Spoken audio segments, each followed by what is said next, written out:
গেল ইউরোতে শিরোপার খুব কাছে গিয়েও স্বপ্ন ভাঙে ইংলিশদের।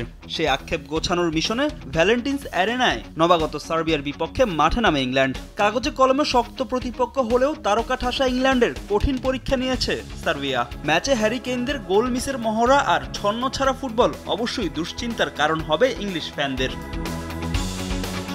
ম্যাচের শুরু থেকে নিজেদের পায়ে বল রাখে ইংল্যান্ড। 13 মিনিটে লিডে যায় 3 লায়ন্স। ক্লাব ফুটবলের দুর্দান্ত মৌসুম কাটানো জুড বেলিংহামের হেড থেকে আসে চলতি ইউরোর ইংল্যান্ডের প্রথম গোল। এরপরেই যেন ছন্ন ছাড়া সাউথগেটের শিষ্যরা। সেই সুযোগ কাজে লাগানোর চেষ্টা করে সার্বিয়া। 20 মিনিটে দলকে সমতায় ফেরাতে পারতেন অধিনায়ক আলেকজান্ডার মিট্রোভিচ, তবে অন টার্গেটে শট রাখতে পারেননি এই ফরওয়ার্ড। 1-0 গোলে এগিয়ে থেকে বিরতিতে যায় ইংল্যান্ড।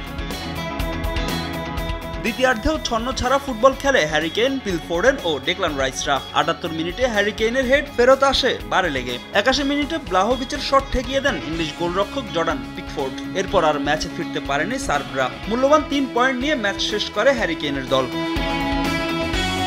অন্য ম্যাচে স্লোভেনিয়ার বিপক্ষে ম্যাচের শুরুতে এগিয়ে যায় ডেনমার্ক। জোনাস উইন্ডের পাস থেকে গোল করেন ক্রিস্টিয়ান এরিকসেন। এরপর বেশ কয়েকবার আক্রমণ করেও গোলের দেখা পায়নি ড্যানিশরা,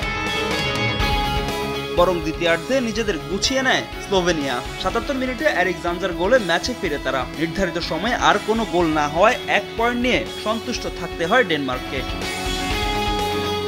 ফাহিম ইসলাম, সময় সংবাদ।